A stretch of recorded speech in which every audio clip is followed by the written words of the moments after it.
It was a sweltering summer's day and a massive crowd of more than 60,000 filled the grandstands of the Paul Ricard circuit in the south of France. As usual, Randy Mamola was playing to the gallery. Sarron was in pole position for Yamaha, but Britain's Neil Mackenzie made a flying start from the second row aboard his Honda, with Kevin Schwantz right behind for Pepsi Suzuki.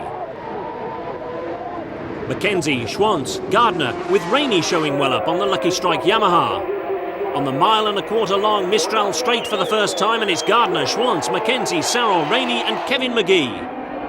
Championship leader Eddie Lawson's back in 8th, and he's in no mood to stay there. Already there's a breakaway group of 8 powering through the shimmering heat of the 3.61-mile circuit. Schwantz and Sarron side by side, the Yamaha and Suzuki neck and neck on speed, but Sarron goes ahead. Back on the Mistral straight, and no one wants to be ahead to give advantage to an opponent. Gardner's come through to lead. The Rothmans Honda's just as quick as the Yamaha and Suzuki.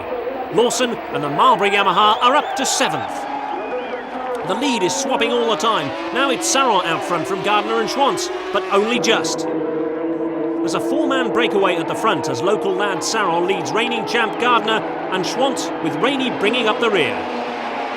Gardner has the most to gain from a win. He's 20 points down on Lawson in the championship battle, but his rival has battled through to 5th place. And he's got the leaders in his sights. Gardner goes through to take it on again at the front, but he just can't get clear of the trio on his tail. Lawson, meanwhile, has broken clear of McGee and is chasing hard. Things are looking set for a 5-way battle when Lawson joins the crew at the front. It's Gardner, Sarron, Schwantz and Rainey.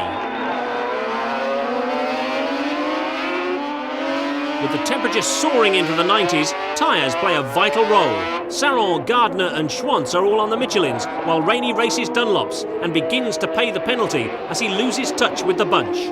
Almost immediately, his place is taken by Lawson, who's fought through, gritting his teeth against the pain of a shoulder he dislocated just a week earlier. Lawson saw the title he won in '86 go to Gardner the following year, and he's determined to get it back. It'll all be decided on the Mistral in a good old-fashioned slipstreaming battle of the kind that's becoming all too rare. And Lawson can smell success as he brilliantly shoots through to take second spot. 3 different makes, Honda, Yamaha and Suzuki, battling it out in the race of the year. Each takes turns at the lead. Now it's Sarron, Gardner, Lawson and Schwantz, but things can change in a split second. X250cc champion Sarron has high hopes of his second win in the 500 class. Gardner is the Mistral pathfinder this time around, but Lawson uses all his racecraft to dive out of the draft and lead for the first time. The Australian isn't having any of that though, and he dives up the inside to grab it back on the Rothmans Honda.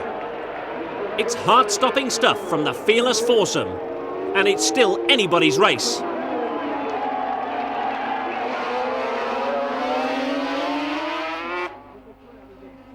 Then all of a sudden, Gardner finds some extra go and pulls clear, while Lawson and a wheeling Sarron fight it out for second as they begin the final lap. Gardner's got it in the bag. He's home and dry with just the rest of the straight and a couple of corners to go when disaster strikes. The Rothmans Honda expires and Gardner's frustration is there for all to see as he pulls off the racing line, punching the fuel tank in frustration. Lawson goes through to grab an unexpected victory from Sarron and Schwantz, while Gardner can only cruise across the line in 4th after all his valiant efforts have just gone to waste.